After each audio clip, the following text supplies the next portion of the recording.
Alright, so welcome back to part 2 of factoring. So this is factor by grouping. You would use this when there are 4 terms.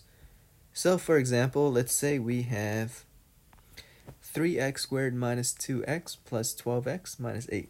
What we're going to do is group them. So what grouping means is you take the first two, figure out what's in common with those two terms. So with 3x squared minus 2x, they can both be divided by at most 1, and they both have an x. So what that means is we can take out x, leaving us with 3 divided by 1 is still 3. X squared, you took out an x, that means there's an x left over. And then you move on, negative 2 divided by x is negative 2. And then you had an x, you took it out, so there's no more x. With the next group, you're going to take the last two, group them. So you have 12x minus 8. So with 12 and 8, the greatest thing that you can divide out of both of those is going to be a positive 4. So make sure you put a plus sign. So now you're going to go through and divide them. So 12x divided by 4 is going to be 3x. Negative 8 divided by 4 is negative 2. Alright, so the most important thing about grouping is when you get to this point, the parentheses, they must be the same. So if the parentheses are not the same, that means you either have to go back, factor it differently, or you can't use this method, or you got to change some signs somewhere. But at this point, the parentheses, they have to be the same.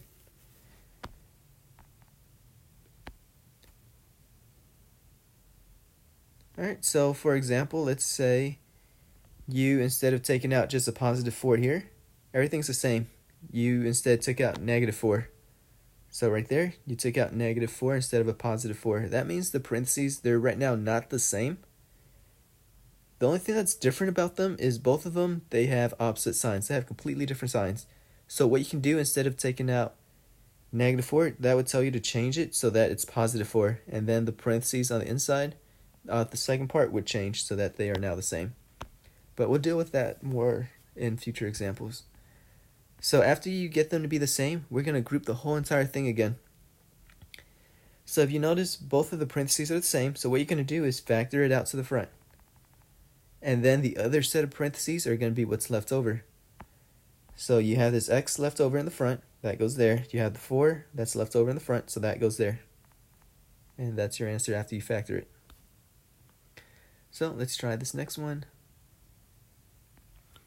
So let's say we have 2x cubed plus 3x squared minus 4x minus 6. So what we're going to do is figure out what's in common with just the first two. With the first two, with 2 and 3, you can't divide them by anything other than 1.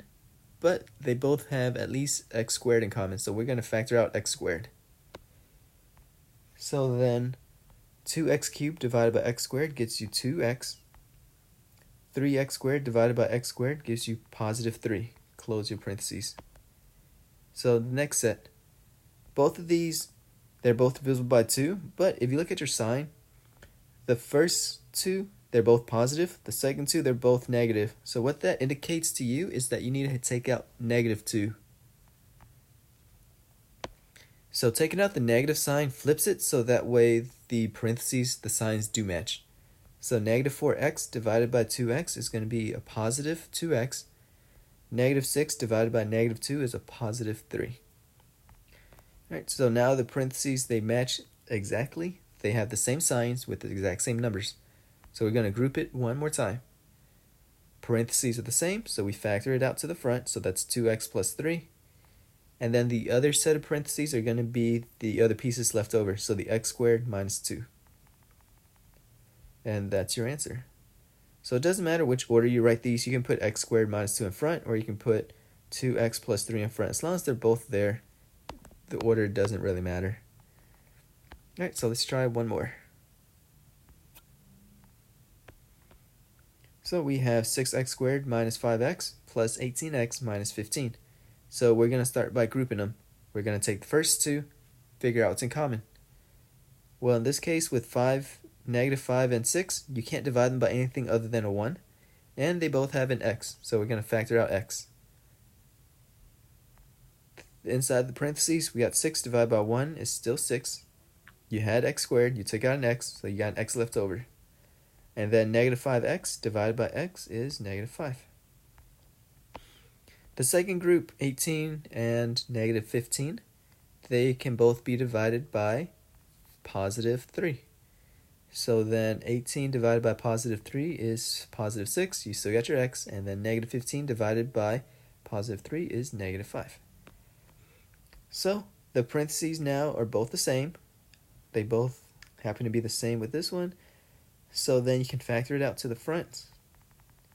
And the other set of parentheses is going to be the x plus 3. That's there.